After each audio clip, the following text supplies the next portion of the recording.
मित्रांनो, आज आपण आपल्या टेक्स्टबुकमध्ये 2.2 जो लेसन आहे ज्याचं नाव आहे the boy who broke the bank. आता या ठिकाणी शब्दशः अर्थ घेता येत नाही आपल्याला. ब्रोक या शब्दाचा अर्थ ॲक्च्युली ब्रेकचा पास्ट टेन्स आहे. ब्रेकचा पास्ट टेन्स काय होतो? ब्रोक होतो. आता ब्रोक म्हणजे काय? ॲक्च्युली एखादी गोष्ट तोडणे. एखादी गोष्ट आपण जेव्हा तोडतो तर त्याला आपण ब्रेक म्हणतो आणि त्याचं पास्ट टेन्स आहे ब्रोक.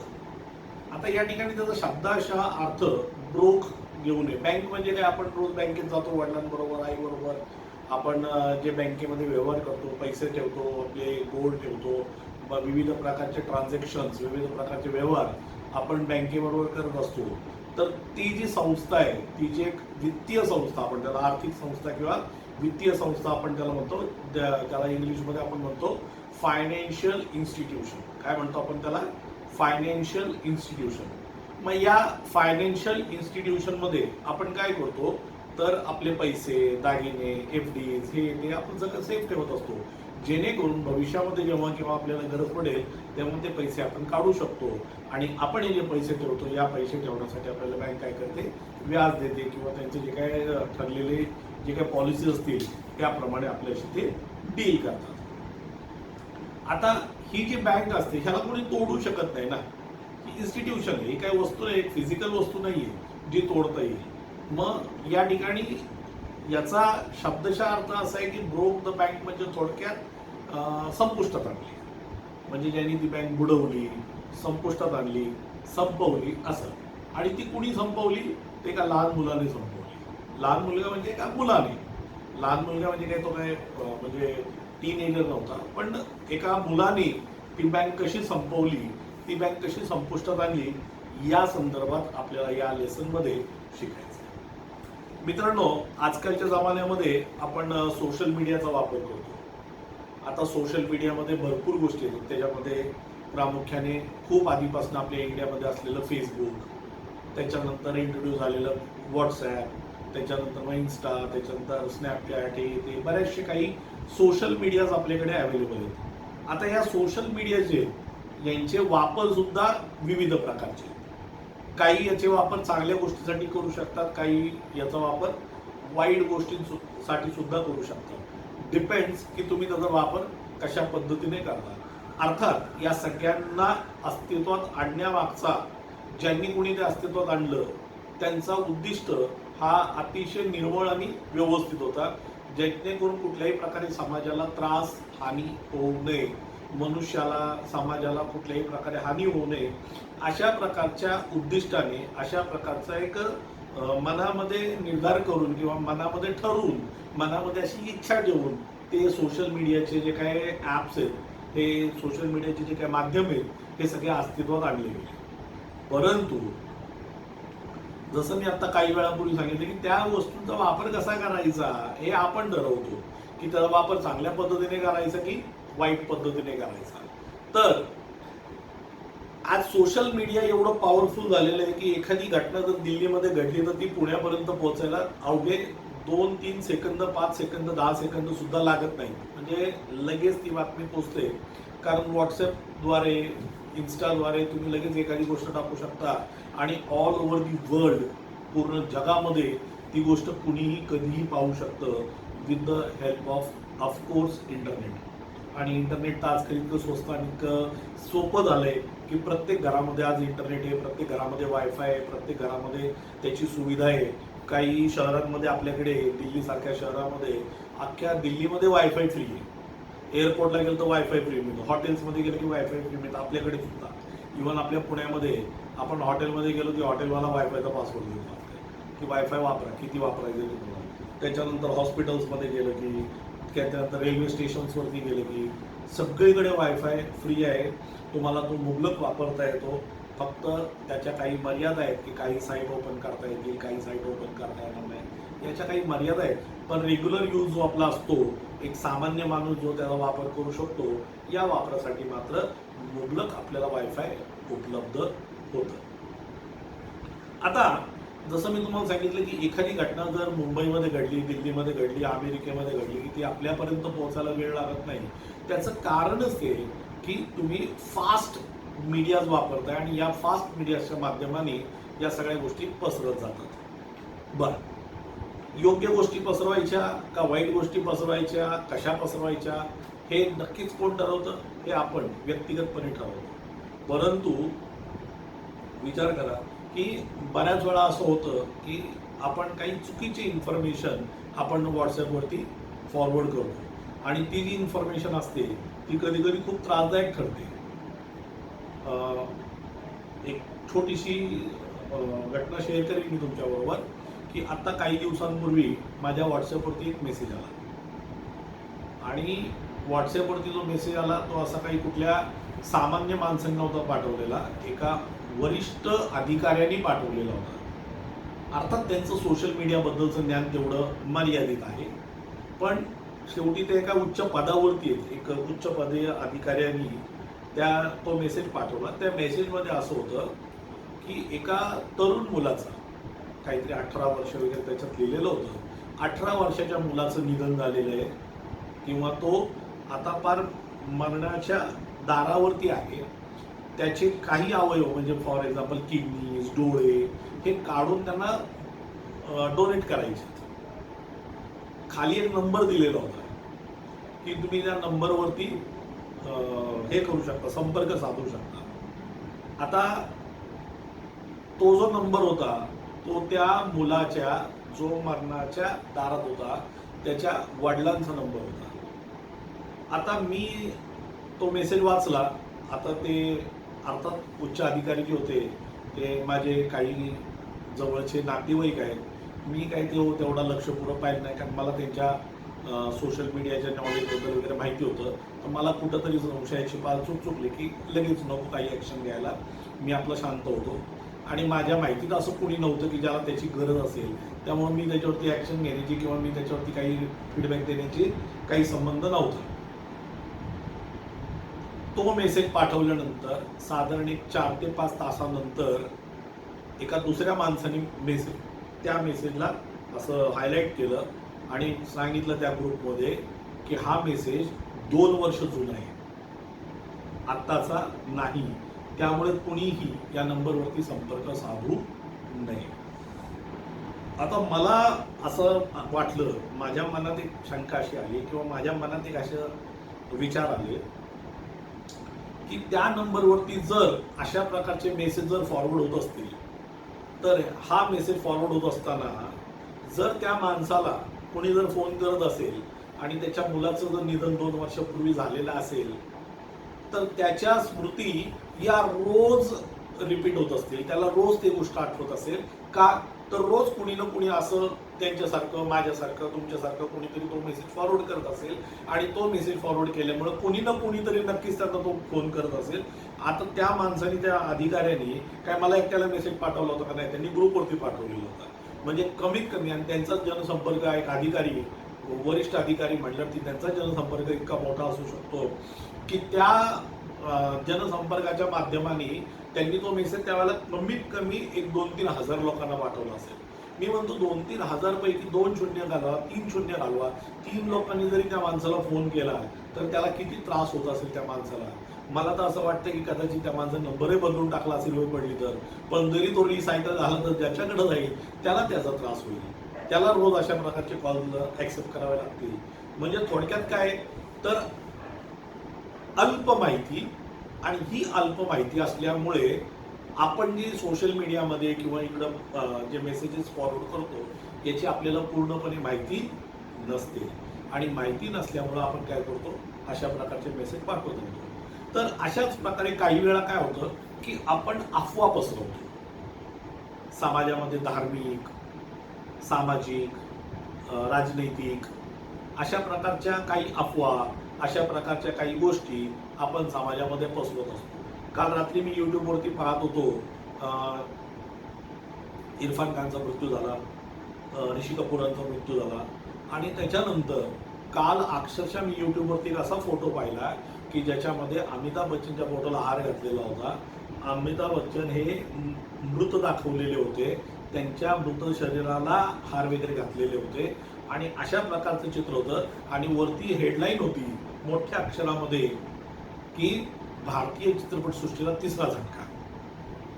आता मला सांगा, अमिताभ हे इतके प्रसिद्ध व्यक्तिमत्व आहे आपल्या जगातलं, भारतातलं, जगामध्ये त्यांना मान्य नाही. जर अशा प्रकारच्या अफवा समाजात पसरल्या तर किती गैरसमज तयार होतो किंवा किती वेगवेगळ्या प्रकारच्या गोष्टी या समाजामध्ये पसरू शकतात. तर आपल्याला या सगळ्या गोष्टींपासून काय राहायचंय, तर आपल्याला अलिप्त राहायचंय. या सगळ्या गोष्टी आपल्याला करायच्या नाहीयेत.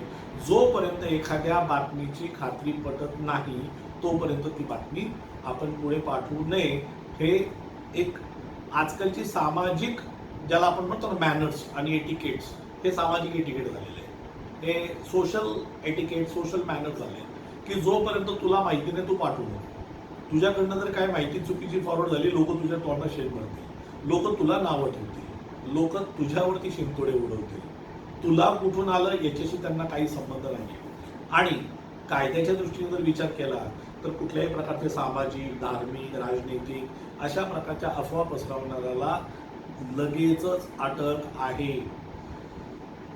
आणि ती सुद्धा जामीन नसताना अशा प्रकारची अटकेची ऑर्डर आहे. कलेक्टर ऑर्डर्स असतात. आपल्या व्हॉट्सअपवरती बऱ्याच वेळा ते मेसेज सुद्धा येतात. ग्रुप्समध्ये सुद्धा आपण काही पाठवतो, ग्रुप ॲडमिनला लगेच अटक होऊ शकते.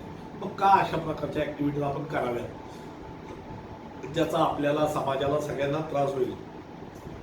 मला असं वाटतं की अशा प्रकारच्या ॲक्टिव्हिटीज पासून, अशा प्रकारच्या सामाजिक कृत्यांपासून आपण काय करावं, आपणही लांब राहावं आणि आपले जे काही जवळचे लोक आहेत त्यांना सुद्धा आपण या सगळ्या गोष्टींपासून लांब ठेवण्याचा प्रयत्न हा आपण करत राहिलं पाहिजे, हा आपण केला पाहिजे.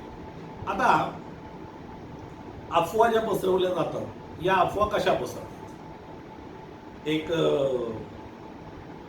खूप सुंदर वाक्य मी एका ठिकाणी वाचलं होतं की मनुष्य वृत्ती काय, मी आलो, तुम्ही आले, सगळे आले. मी असं नाही म्हणत तुम्ही किंवा दुसरं कोणीतरी, त्यात मी सुद्धा आलो, मी सुद्धा एक मनुष्य आहे, मी सुद्धा भारतीय नागरिक आहे. अर्थात भारतीय नागरिकांचे जे गुण आहेत ते माझ्यात सुद्धा असणारच आहेत.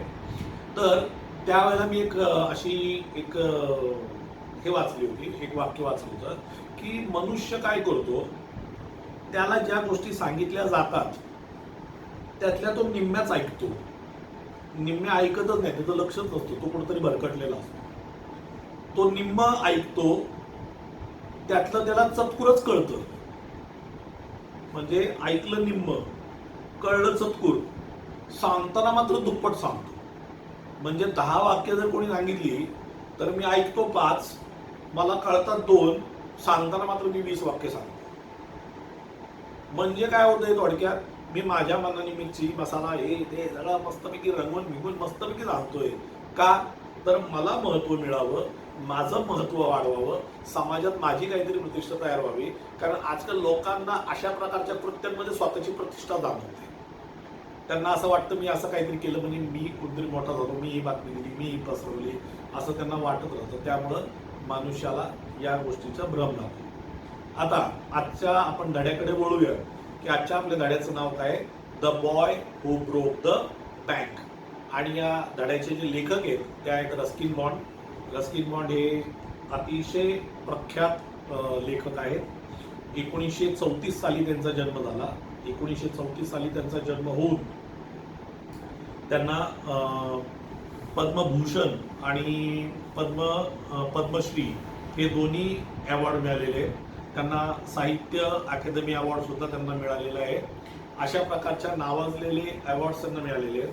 त्यांचं महत्त्वाचं लिखाण, ते जास्तीत जास्त लिखाण हे लहान मुलांसाठी किंवा शालेय विद्यार्थ्यांसाठी असं त्यांचं लिखाण असतं, ज्याच्यामध्ये भरपूरशा काही चांगल्या गोष्टींचं वर्णन केलेलं असतं, काही चांगल्या गोष्टी त्यांनी त्यामध्ये मेन्शन केलेल्या असतात.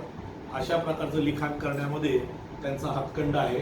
आता तुम्ही समजू शकता की एखाद्या लेखकाला एवढे नामवंत अवॉर्ड्स मिळावे, पद्मश्री, पद्मभूषण आणि साहित्य अकादमी अवॉर्ड वगैरे ते मिळावे, ते म्हणजे एक काही साध्या माणसाला ते काही बहाल केले जाणार नाहीये किंवा एखाद्या साध्या माणसाला ते अवॉर्ड मिळणार नाही.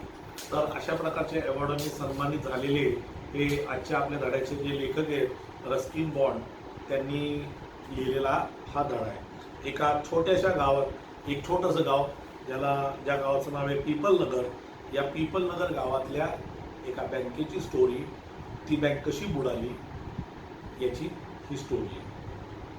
पुस्तक अर्थात आपल्याबरोबर ठेवा. प्रत्येक धड्या आणि प्रत्येक कवितेच्या वेळेला मी तुम्हाला ही सूचना देत असतो की आपल्याबरोबर पुस्तक ठेवा आणि हातामध्ये नेहमीसारखी जसं आपण वर्गात ठेवतो तशी पेन्सिल ठेवा, म्हणजे तुम्हाला अवघड शब्द लिहिता येतील. काही गोष्टी ज्या या धड्यातल्या चांगल्या चांगल्या मी सांगेन, जसं आत्ता मी काही वाक्य सांगितली चांगली, की तुम्ही लिहून घेऊ शकता, ज्याचा उपयोग तुम्हाला कुठेतरी रायटिंग स्किल्समध्ये करता येतो. म्हणजे इव्हन काही गोष्टी ज्या मी सांगतो त्याचं इंग्लिश जरी मी सांगितलं नसलं तरी त्या गोष्टी तुम्हाला मराठी निबंधामध्ये वगैरे सुद्धा वापरता येतील. जर समजा तुम्हाला असं झालं की बाबा त्याचं इंग्रजी भाषांतर नाही करता येते, तर तुम्ही त्याला मराठी निबंधामध्ये कुठेतरी त्याला उदाहरण म्हणून तुम्ही वापरू शकता. ठीक आहे मित्रांनो, the boy who break the bank 2.2 page number 48.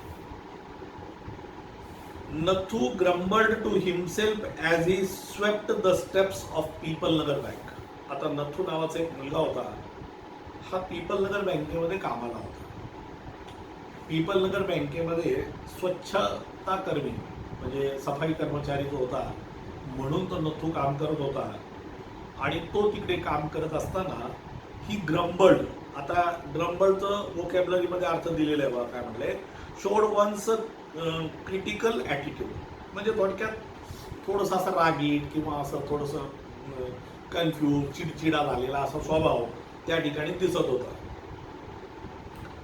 Owned by सेठ गोविंदराम. आता ही जी पीपल नगर बँक होती, या पीपल नगर बँकेचा जो मालक होता किंवा त्याचा जो प्रमुख होता, त्याचा जो मेन माणूस होता त्या गावामधला, तो होता सेठ गोविंदराम. आता सेठ ही पदवी आहे, जसं आपल्याकडे मराठीमध्ये पाटीलकी असते तशी उत्तर भारतामध्ये वगैरे सेठाचा शब्द हा वापरला जातो. Seth Govindram he use the small broom hurriedly and carelessly. आता ब्रूम मित्रांनो, ब्रूमचा अर्थ होतो झाडू. बरेच विद्यार्थी दोन शब्दामध्ये कन्फ्यूज होतात, एक म्हणजे ब्रूम आणि दुसरा म्हणजे ग्रूम. आता ब्रूम म्हणजे झाडू आणि ब्रूम म्हणजे नवरदेव. विद्यार्थी कन्फ्यूज होतात. ते काय करतात माहिती का, ते एकदा असंच वाचनात आलं होतं, त्यांनी ते भाषांतर होतं परीक्षेमध्ये आणि तिथं ग्रूम शब्द होता म्हणजे नवरदेवासाठी होता, तर त्यांनी नवरदेवाला झाडू म्हणून समजवलं. म्हणजे असे काही फनी, असे काही विनोदी इन्सिडेंट सुद्धा घडतात. तर म्हणे सेठ गोविंदरामची ही बँक होती आणि याच्यामध्ये नथू नावाचा मुलगा जो कामाला होता, एक छोटासा झाडू होता त्याच्या हातामध्ये आणि तो पटा पटा पटा पटा आणि केअरलेसली म्हणजे तेवढं काळजीपूर्वक नाही, आला कचरा आला नाही आला राहिला, काय घेणं पडलंय एवढं काय लक्ष द्यायचं, अतिशय निष्काळजीपणाने तो काम करत होता.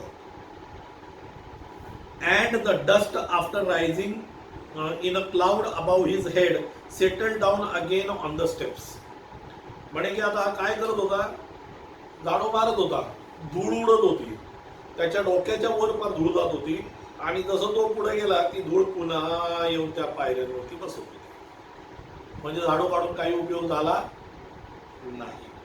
म्हणजे हा झाडून काढायचा आणि झाडून काढल्यानंतर काय व्हायचं की ती धूळ उडायची आणि धूळ उडली की परत ती जमिनीवरती येऊन बसायची, परत त्या पायऱ्यांवरती बसायची. म्हणजे झाडल्याला काही उपयोग झाला नाही. As Nathu was banging his pan against a dustbin, Sitaram the washerman son passed by. आता हा झाडून काढत होता, त्याच्या तोंडात पान होता. बँगिंग हिज पान, बँग करणे म्हणजे थोडक्यात थुंकणे. इथं थुंकणे शब्द नाही वापरला, इथं शब्द काय वापरला, बँग करणे. थोडक्यात बँगिंग या ठिकाणी त्याचा अर्थ थुंकणेच आहे, परंतु म्हणताना मात्र त्यांनी बँगिंग म्हणले. थुंकण्याला इंग्लिशमध्ये शब्द आहे स्पिट. काय म्हणतात त्याला, स्पिट, SPIT, स्पिट. स्पिटचा अर्थ होतो थुंकणे. आणि काही देशांमध्ये आणि काही ठिकाणी थुंकायला स्पेशल भांडी लावली जातात, कारण समाजातली लोक जे तंबाखू वगैरे खातात ती लोकांनी रस्त्याला इकडे तिकडे थुंकून घाण करू नये, किंवा आपल्या घरामध्ये सुद्धा म्हातारा माणूस असतो त्याला मिश्री लावायची किंवा अशी सवय असती, पण सारखं उठून जाऊन थुंकू शकत नाही, मग त्यांना एक थुंकी पात्र दिलं जातं.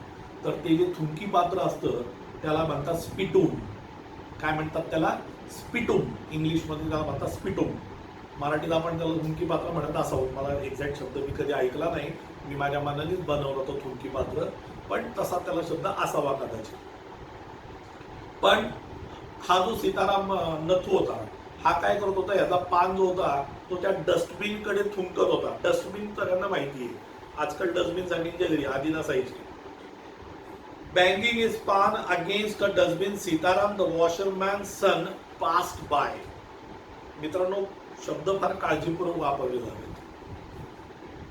आता इथं म्हणलंय की सीताराम अ वॉशरमॅन सन. वॉशरमॅन म्हणजे धोबी. तो धोबी जो होता त्याचा मुलगा, त्याचं नाव काय होतं? Sitaram. Passed by. Passed by म्हणजे तिथून जाणे, जवळून जाणे किंवा त्या रस्त्याने जाणे. आता तुम्ही पास्ट या शब्दाला जर आवे शब्द लावून टाकला बायच्या जागी चुकून, तर त्याचा अर्थ होतो मरणे. त्याचा अर्थ काय होतो? मरणे. एक छोटासा प्रिपोजिशन जो तुम्ही चेंज कराल तो त्या पूर्ण शब्दाचा, त्या वाक्याचा आणि संपूर्ण अर्थ बदलून टाकेल आणि ते पूर्ण एपिसोड चेंज होईल किंवा गैरसमज तयार होतील. Sitaram the washerman son passed by. Passed by म्हणजे जवळून जाणे. Sitaram was on his delivery round. आता सीताराम कुठे चालला होता? डिलिव्हरी राऊंड वरती. आता डिलिव्हरी राऊंड म्हणजे काय? डोक्यावरती कपडे, जे कपडे 2-4 दिवसापूर्वी किंवा काय त्यांचं रुटीन असेल त्याबद्दल त्यांनी धुवायला आणले असतील किंवा प्रेस करायला आणले असतील, ते कपडे त्याला काय करायचे होते? परत लोकांना द्यायचे होते. त्या लोकांना ते कपडे देण्यासाठी तो निघालेला होता. He had a bundle of freshly pressed. आता या ठिकाणी एक शब्द वापरला होता, प्रेस्ड. PRESSED. प्रेस्ड. प्रेस्ड म्हणजे थोडक्यात इस्त्री केलेली. त्याला दुसरा शब्द काय आहे? आयरन. IRONED. आयरन. आयरन म्हणजे इस्त्री करणे. म्हणजे थोडक्यात इस्त्री केलेले कपडे, व्यवस्थित नीटनेटके इस्त्री केलेले कपडे तिथं त्यांनी काय केले? त्याच्या डोक्यावरती होते. Close balanced on his head. Balanced करणे ऑन हिज हेड म्हणजे थोडक्यात मस्त डोक्यावरती व्यवस्थित पद्धतीने त्यांनी ठेवलेले होते, जेणेकरून ते इथेही पडणार नाही, इथेही पडणार नाही, मस्तपैकी राहतील आणि तो व्यवस्थित राहील. आपण भाजीवाले आधी बघायचो, एखादी भाजीवाली बाई टोपली घेऊन चालली, ती व्यवस्थित बॅलन्स करून ती टोपली घेऊन जायची. तिची टोपली इथं पण पडत नव्हती, इथं पण नाही, पुढं नाही, मागे नाही, व्यवस्थित जात होती. त्याला काही मला वाटतं चुंबळ मारायची. त्याला चुंबळ, कपड्याची एक चुंबळ बनवायची, डोक्यावरती ती चुंबळ ठेवायची आणि त्या चुंबळीवरती ती टोपली ठेवायची, म्हणजे डोक्याला त्रास होऊ नये आणि त्याला एक ग्रीप मिळावी त्या टोपल्याला या उद्दिष्टाने. याला काही ग्रीपची, याला काही चुंबळीची गरज नव्हती, कारण त्याच्यामध्ये काही डोक्याला त्रास होईल अशा प्रकारचं ओझं नव्हतं आणि कपडे होते, त्यामुळे ते काही प्रेस जरी झालं तरी डोक्याला काही इजा होणार नव्हती. टोपली जर डोक्यावरती डाग ठेवली तर इजा होऊ शकते. तर या प्रकारे तो त्याचा कार्यक्रम चालू होता. हा झाडून काढत होता, हा याचं काम करत होता. म्हणजे थोडक्यात सकाळची वेळ होती, प्रत्येक जण आपापल्या पद्धतीचा आपापल्या कामामध्ये व्यस्त होता. तो ते कपडे घेऊन निघालेला होता. Don't raise such dust, he called out to Nathu. तो नथूला म्हणाला, ऐ एवढी धूळ कशाला उडवतोस? आता गावाकडे अशा प्रकारे खेडेगावांमध्ये एकमेकांना कोणी बोललं की सगळे ऐकून घेतात, त्याला वेगळ्या पद्धतीचा अर्थ घेतात. आपल्या इथं जर कोणी म्हणलं यार धूळ का उडवतो, ते म्हणतो तुला काय करायचं. आपल्याकडे सहनशीलता नावाचा प्रकार आपल्याकडे राहिलेला नाही. तिकडे मात्र तसं नाहीये. गावाकडे ते समजून घेतात एकमेकांना. तो त्याला म्हणला, एवढी धूळ का उडवतोयस? Are you annoyed because they are still refusing to pay you an extra 2 rupees a month. तो म्हणतो की तू अजूनही अनॉइड आहेस का? अनॉइड एक नवीन शब्द आलाय बघा. अनॉइड म्हणजे रागावणे. अनॉइड म्हणजे रागवणे. म्हणजे तू रागवलेला आहेस का? कशामुळे? They are still refusing. Refuse म्हणजे नकार देणे. रिफ्यूजचा अर्थ काय होतो? नकार देणे. म्हणे की तू अजून रागवलेला आहेस का? कारण ते तुला काय करतायत, तर एक्स्ट्रा ₹2 अ मंथ म्हणजे दर महिन्याला ₹2 पगार वाढवून देण्यासाठी नकार देत आहेत, म्हणून तू रागवलेला आहेस का? आता विचार करा, ₹2 पगार वाढून मिळणार आहे म्हणजे हा किती जुना जमाना असेल. Pay you an extra ₹2 a month म्हणजे दर महिन्याला ₹2 पगार वाढवून जे तू मागितलंय ते तुला द्यायला नकार देत आहेत, म्हणून तू अजून रागवलेला आहेस का? म्हणून तू चिडलेला आहेस का? तो म्हणतो I don't wish to talk about it. त्या संदर्भात किंवा त्या विषयावरती चर्चा नको. मला चर्चा करायची नाही. का? Complaint the sweeper boy. I haven't even received my regular pay. तो म्हणतो ₹2 वाढून सोड, मला रेग्युलर पगार नाही मिळालेला. आता या ठिकाणी पे शब्द वापरलाय. पे म्हणजे पगार. या ठिकाणी पे काय? पगार. म्हणजे की मला माझा पगार सुद्धा व्यवस्थित मिळालेला नाहीये. वाढूनचा विषय लांब राहिला रे. वाढूनचा विषय लांब राहिला, तो विषय सोडून दे. मला माझा रेग्युलर पगार सुद्धा अद्याप मिळालेला नाही. And this is the 20th of the month. आता this is the 20th of the month म्हणजे काय, की महिन्याची 20 तारीख आली आणि 20 तारीख येऊन सुद्धा मला अजून माझा पगार मिळालेला नाही. आता नॉर्मली पगाराची तारीख जर आपण म्हटलं तर किती, 7, 8, 10 तारीख, 15 तारीख पर्यंत प्रत्येकाला पगार प्रत्येक कंपनीमध्ये, प्रत्येक संस्थेमध्ये हा दिला जातो. तर म्हणे की मला 20 तारीख झाली, आज मला माझा रेग्युलर पगार नाही मिळाला. हा 20th हा शब्द वापरलाय. 20th स्पेलिंग जरा नीट बघून ठेवा बरं का. Who would think a bank would hold up a poor man's salary? आता म्हणे विचार कर, असं कोणाच्या मनात तरी येईल का की बँकेनी झाडू मारणाऱ्या पोराचा किंवा एका गरीब माणसाचा पगार थांबवून ठेवलाय. पगार थांबवून ठेवलाय. होल्ड शब्द आहे बघा तिथे. होल्ड करणे म्हणजे थांबवणे, अडकवणे. म्हणे की त्यांनी काय केलंय, तर माझा पगार अडकून ठेवलेला आहे. कुणी कल्पना तरी करू शकतं का की एक बँक आहे आणि एका गरीब माणसाचा पगार काय केलाय, त्यांनी अडकवून ठेवलाय. आता या ठिकाणी एक शब्द आलाय बघा, सॅलरी. सॅलरीचा अर्थ सुद्धा होतो पगार आणि पेचा अर्थ सुद्धा होतो काय, पगार. पे आणि सॅलरी दोन्ही शब्द काय, समानार्थी आहेत. As soon as I get my money I am off. तो म्हणतो मला माझा पगार मिळाला की मी गायब, मी थांबणार नाही, मी या बँकेत यापुढे काम करणार नाही. आपल्याला नाही बाबा काम करायचं, पगार मिळत नाही वेळेवर, मग काम करून तरी काय करणार, ही त्याची भावना, हे त्याचे विचार. आणि अर्थात प्रत्येक माणूस पोटासाठी करतो किंवा प्रत्येक माणूस पगारासाठी झटतोय आणि तो जर व्यवस्थित मिळत नसेल तर त्याच्या म्हणण्यानुसार काम करून फायदा काय. I am off. आता या ठिकाणी पण शॉर्टकट मारले बघा. I am off. I am off म्हणजे काय, तर मी जाईल, मी थांबणार नाही. आता इथं ऑफ शब्द जो आहे, OFF, हा मल्टिपल पद्धतीने वापरला जातो. एक सेकंद.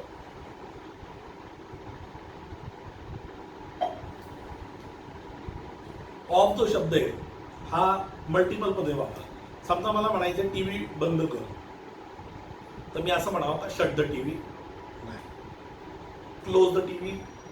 नाही. मग मला काय म्हणावं लागतं, ऑफ द टीव्ही.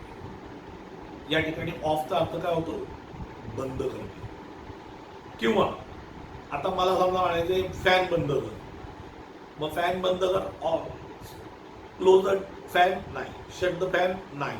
त्या ठिकाणी शब्द काय, ऑफ द फॅन. म्हणजे ऑफचा हा एक उपयोग होतो. त्याचबरोबरीने आता इथं आपण ऑफ, आय एम ऑफ म्हणतोय म्हणजे मी सोडून जाणार, इथं त्याचा अर्थ असा आहे. पण समजा एखाद्या व्यक्ती बरोबर तो जर शब्द वापरला गेला तर त्या व्यक्तीचं नाव घेऊन म्हटलं ही इज ऑफ, थोडक्यात तो अस्तित्वात नाही किंवा त्यांचा मृत्यू झाला असा या शब्दाचा अर्थ होतो. त्यामुळे ऑफ शब्द सुद्धा वापरताना अतिशय काळजीपूर्वक वापरावा. जसं मी तुम्हाला मगाशी तो शब्द सांगितला, कुठला, पास्ट बाय आणि passed away. I am off not another week. पण तो एक आठवडा सुद्धा पुढचं काम करणार नाही. पगार मिळाला की मी सोडलंच समजा का, मी यापुढे काम करणार नाही. I work in this place and Nathu banged the pan against the dustbin several times just to emphasize his point and giving himself confidence. बोलतोय आणि बोलता बोलता काय करतोय, सारखं पान थुंकतोय. बँग द पान सेव्हरल टाइम्स म्हणजे अनेक वेळा त्यांनी काय केलं, पान थुंकला. आणि पान का थुंकलं त्यांनी, तर स्वतःच्या मुद्द्यावरती जोर देण्यासाठी, हे पटवून देण्यासाठी की मी जे बोलतोय ते चांगलं बोलतोय, योग्य बोलतोय, मी जे बोलतोय ते खरं बोलतोय, बरोबर बोलतोय. आणि थोडक्यात त्याला कुठंतरी असं वाटत होतं की हे पान खाल्ल्यामुळं किंवा पान थुंकल्यामुळं माझा आत्मविश्वास काय होतोय, थोडा बलोत्तर होतोय, माझा आत्मविश्वास वाढतोय, असं त्याला वाटत होतं. असं काय होत नसतं. असं पान खाऊन आणि पान थुंकून पुढं कोणाचा आत्मविश्वास वाढत नसतात. पण याला असं वाटत होतं की या गोष्टीमुळे काय होते, माझा आत्मविश्वास वाढतोय. आणि तो त्याचा आत्मविश्वास वाढवण्याची एक पद्धत होती. एम्पिसाइज करणे म्हणजे थोडक्यात दाखवणे. असं एखाद्याचं लक्ष वेधून घेणे, एखाद्याचं आपल्याकडे लक्ष वेधून घेणे, किंवा त्याला नीट तो बघतो, अरे काय करतोय हा, कसा करू, ह्या सगळ्या आपल्याकडे लक्ष वेधून घेण्यासाठी या प्रकारचे कार्य केले जातात. His point and giving himself confidence. आणि स्वतःला तो त्या पद्धतीने काय करत होता, एक आत्मविश्वास देण्याचा प्रयत्न करत होता. Well, I wish you luck, Seth Sitaram. आता एक जण म्हणतोय मी जर काम सोडणार आहे, तर आपण काय त्याला म्हणजे यांनी काय केलं, त्याला आत्मविश्वास दिला. तो काय म्हणला, आय विश यू गुड लक, मी तुला ठीक आहे, गुड, माझ्या शुभेच्छा तुझ्या बरोबर आहेत. म्हणजे मी असं म्हणत नाही तू सोड, किंवा मी असं म्हणत नाही तू काय चुकीचं कर, पण तू जे काय करतोयस त्याला माझा काय पाठिंबा आहे, किंवा माझ्या शुभेच्छा तुझ्या बरोबर आहेत. असं कोण म्हटलं, सीताराम, जो त्या धोब्याचा मुलगा होता तो त्या नथूला म्हणला. I will keep a look out. तो म्हणतो हा मी पण लक्ष ठेवीन. म्हणजे I will keep a look out, मी पण लक्ष ठेवीन. कशावरती लक्ष ठेवीन, फॉर एनी जॉब. आणि मी लक्ष ठेवीन की जर कुठे नोकरी असेल तुझ्या लायकीची, तुझ्या क्षमतेची, किंवा तुला सूट होईल, तुला जमेल, तुला आवडेल, तुला परवडेल, अशा प्रकारची जर कुठं नोकरी असेल तर त्या नोकरीसाठी मी काय करेन, प्रयत्न करेन, किंवा मी सुद्धा लक्ष ठेवीन आणि मी ती नोकरी तुला मिळवून देण्याचा प्रयत्न मी तुझ्यासाठी नक्कीच करेन. That might suit you. या ठिकाणी म्हणले बघा, जी तुला परवडेल, जी तुला जमेल, तुझ्या क्षमतेची, तुझ्या कौशल्याची असेल, अशा प्रकारच्या नोकरीसाठी मी सुद्धा काय करेन, प्रयत्न करेन. And he plodded barefoot. Plodded, plod करणे म्हणजे निघून जाते. आता इथे एक शब्द वापरलाय बघा, बेअरफुटेड. बेअरफूट शब्द वापरलाय. बेअरफूट म्हणजे अनवाणी, पायामध्ये कुठल्याही प्रकारची चप्पल, बूट, हे ते नाही, अशा प्रकारची अवस्था, त्याला आपण म्हणतो बेअरफूट. बेअरफूट म्हणजे अनवाणी. Along the road, the big bundle of clothes hiding most of his head and shoulders. आता मोठा बंडल त्याच्या डोक्यावरती, hiding most of his head, त्याचं डोकंही झाकलेलं होतं आणि काही भाग शोल्डर सुद्धा. ते कपडे असे बेंड होतील ना, त्याच्यामुळं त्याचं डोकं, त्याचं शोल्डर हे असं झाकलेले आणि तो निघालेला होता. आता इथे एक शब्द आहे बघा, हाईड. हाईड म्हणजे लपवणे. हाईड म्हणजे काय होतं, लपवणे.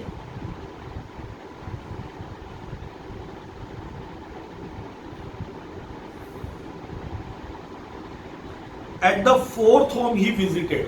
आता तो प्रत्येक घराघरामध्ये त्या कपड्यांची डिलिव्हरी द्यायला जात होता. Sitaram heard the lady of the house mention that she was in need of a sweeper. आता चौथ्या घरामध्ये असतो गेला, तर त्यावेळेला त्याला तिथं समजलं की त्या घरातली जी बाई आहे तिला एका स्वीपरची गरज आहे. कोणाची गरज आहे, स्वीपर. स्वीपर म्हणजे थोडक्यात झाडून काढणारा किंवा स्वच्छता करणारा. Tying is bundle together he said. I know a sweeper boy who is looking for work. आता त्याचे जे कपड्यांचं बंडल होता, त्या कपड्यांचा बंडल हा बांधत होता आणि ते बांधत असताना त्यांनी तिला सांगितलं की मला एक स्वीपर बॉय माहिती आहे, माझ्या माहितीत एक मुलगा आहे जो काय करू शकतो, झाडून काढण्याचं काम करू शकतो.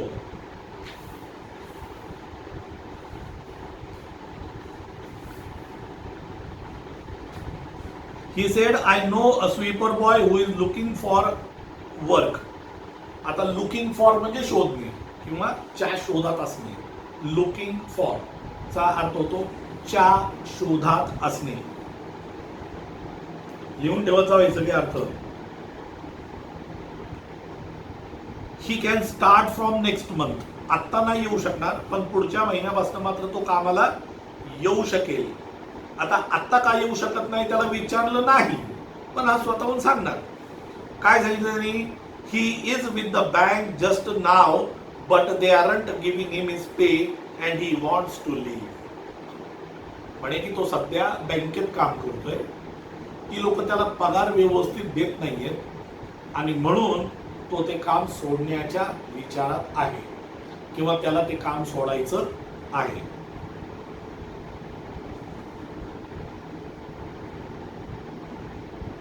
Is that so? खरंच की काय? Sed Mrs Srivastava. आता ज्या घरामध्ये, त्या चौथ्या घरामध्ये ज्या बाईला त्यांनी त्या नथूबद्दल सांगितलं, तर त्या नथूबद्दल सांगितलेल्या त्या बाईचं नाव काय होतं? मिसेस श्रीवास्तवा. ती म्हणली खरंच की काय? Well tell him to come and see me tomorrow.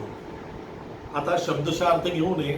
ती म्हणली त्या मुलाला म्हणावं किंवा नथूला म्हणावं की मला उद्या येऊन भेट. या ठिकाणी सी या शब्दाचा अर्थ होतो भेटणे. आपण एखाद्या मित्राला म्हणतो ओके बाय सी यू, म्हणजे काय? चल ठीक आहे बाय, भेटूयात नंतर परत. आपण जसं घरातनं बाहेर पडताना असं नाही म्हणत मी जातो, आपण काय म्हणतो मी येतो. तसं एखाद्याकडनं जाताना आपण काय म्हणतो चलो ओके बाय भेटूयात, तसं सी मी.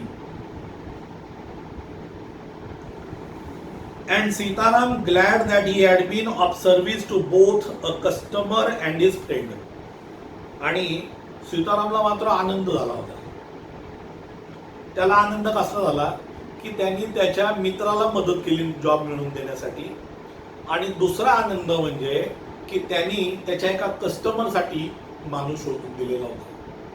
म्हणजे कस्टमरसाठी माणूस शोधून दिल्याचा आनंद म्हणजे त्याची एक मदत केली आणि आपल्या मित्राला जॉब मिळवून दिला, त्याची पण मदत केली. म्हणजे दोघांना एकाच दगडामध्ये, एकाच पद्धतीने, एकाच कामामध्ये त्यांनी मदत केल्यामुळं त्याला एक वेगळाच आनंद मिळालेला होता. hoisted his bag on his shoulder and went his way. hoisted चा अर्थ काय होतो बघा, इथं ग्लोसरी मी दिलेला आहे. रेस टू हायर पोझिशन म्हणजे थोडक्यात उच्च वरती नेले. थोडक्यात त्यांनी जे त्याचं जे बंडल होतं ते उचलून काय केलं, डोक्यावर ठेवलं. त्याला त्यांनी काय म्हटलं शब्द? hoisted.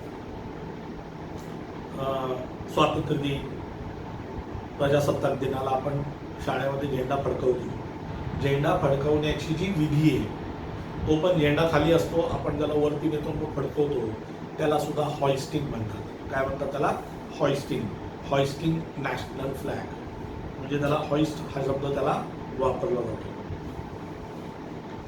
On his shoulder and went his वे.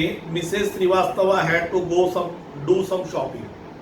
आता मिसेस श्रीवास्तवा ज्या होत्या त्यांना थोडी शॉपिंग करायची होती आणि थोडी शॉपिंग करायची असल्यामुळे त्यांना बाहेर पडायचं होतं. शी गेव इन्स्ट्रक्शन टू द आया. आता त्यांच्या घरामध्ये जी आया होती, त्यांच्या घरामध्ये जी बाई होती कामाला, जी त्यांच्या घरातली सगळी कामं बघत होती, तिला त्यांनी सगळे इन्स्ट्रक्शन दिल्या. After looking after the baby and told the cook not to be late with the midday meal.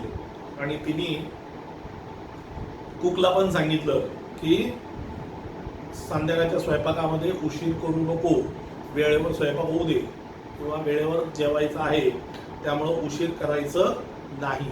या सगळ्या इन्स्ट्रक्शन तिने तिथे दिल्या.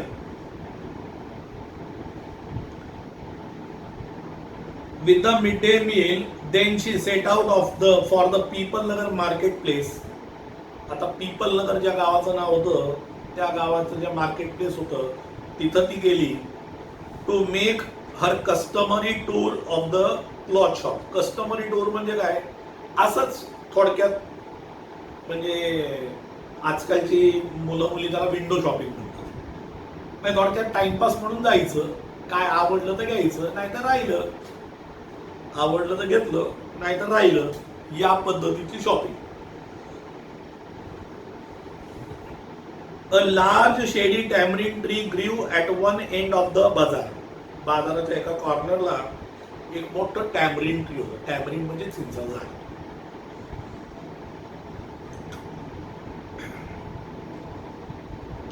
And it was here that Mrs. Srivastava found her friend Mrs. Bhushan. आता हिला तिथं कोण भेटलं? मिसेस भूषण भेटल्या. Sheltering from the heat. आता या ठिकाणी शेल्टर शब्द आहे बघा. शेल्टर म्हणजे निवारा. ह्या तिथं निवारा घेत होत्या, मग थोडक्यात आडोशाला थांबल्या होत्या. शेल्टरिंग फ्रॉम द हीट म्हणजे उन्हापासून स्वतःचा बचाव करण्यासाठी त्या तिथं थांबलेल्या होत्या. Mrs Bhushan was fanning herself with a large handkerchief. Fanning. आता बघा, शेल्टरला शेल्टरिंग म्हटलं. शेल्टर म्हणजे थोडक्यात निवारा. निवाराला त्यांनी वर बनवलं. इथं त्यांनी फॅन, आपल्या घरात जो फॅन असतो त्याला पण त्यांनी काय केलं, परत त्यांना वर बनवलं. फॅनिंग, थोडक्यात हवा करणे. Herself with a large handkerchief she complaint of the summer. त्यांनी समर बद्दल कंप्लेंट केली, उष्णतेबद्दल कंप्लेंट केली की अरे बापरे किती उष्णता, किती टेम्परेचर वाढले हे बापरे. त्यांनी म्हणजे त्या स्टाईलमध्ये त्यांनी ती कंप्लेंट केली. She complained of the summer which she affirmed was definitely the hottest in the history of People Nagar. आणि त्यांनी अशी म्हणजे या गोष्टीवरती जोर दिला की पीपल नगरच्या संपूर्ण इतिहासामध्ये कधीही इतका उकाडा पडलेला नव्हता. Was definitely the hottest in the history of People Nagar. She then showed Mrs. Srivastava a sample of clothes she was going to buy. त्यांनी एक कापड दाखवलं आणि दाखवलं की मला हे अशा प्रकारचं घ्यायला मी या ठिकाणी आलेले आहे. And for 5 minutes they discussed its shade. आता अर्थातच दोघींना कपड्यांची आवड, दोघींना त्यातलं ज्ञान, दोघी त्याबद्दल चर्चा करू लागल्या. जवळजवळ 5 मिनिटं त्याच्या क्वालिटी, त्याच्या शेड या सगळ्यांबद्दल चर्चा झाली. शेड, टेक्स्चर, डिझाईन सगळ्यांबद्दल. टेक्स्चर बद्दल झाली, डिझाईन बद्दल झाली, शेड बद्दल झाली, सगळ्यांबद्दल चर्चा झाली. हॅव्हिंग एक्झॉस्टेड दिस टॉपिक. एक्झॉस्ट शब्द आपण कुठल्या गाड्यामध्ये पाहिला होता आठवतंय का? अन एन्काउंटर ऑफ अ स्पेशल गाडी. एक्झॉस्टेड, दमलेला, वैतागलेला. इथं सुद्धा वैताग म्हणजे थोडक्यात त्या टॉपिक वरती इतकं तो टॉपिक चघळला गेला की आता त्याच्यावर काही चर्चाच नाही राहिली. आता किती वेळ एकाच विषयावरती बोलायचं असं म्हणून त्यांनी तो विषय ड्रॉप केला. Having exhausted this topic, Mrs. Srivastava said, "Do you know, my dear, said Govindram's bank can't even pay its employees." बोलता बोलता बोलून गेली, अगं तुला माहितीये का ते सेठ गोविंदरामचा बँक, अगं कामगारांना पगार सुद्धा नाहीये त्यांच्याकडे. Only this morning I heard a complaint from their sweeper. आजच त्यांच्या स्वीपरकडनं मी कंप्लेंट ऐकली. आता तो स्वीपर का हिला भेटायला गेला होता का? नाही. मग अशी मी सांगितलं ग, वाढून चढून सांगायचं म्हणे की आजच मी त्यांच्या स्वीपरकडनं काय ऐकली, कंप्लेंट ऐकली. Who hasn't received his wages for a month. त्यांच्या माणसाला अजून पगार मिळालेला नाही. आणि आता त्यांनी काय सांगितलं होतं की आज 20 तारीख झाली, अजून पगार नाही मिळाला. हिने वाढून काय सांगितलं, महिन्याच्या वर झाला त्याला अजून पगार दिलेला नाही. ठीक आहे मित्रांनो, आज आपण इथंच थांबणार आहोत. या पुढचा धडा आपण उद्याच्या तासामध्ये बघूया. थँक्यू.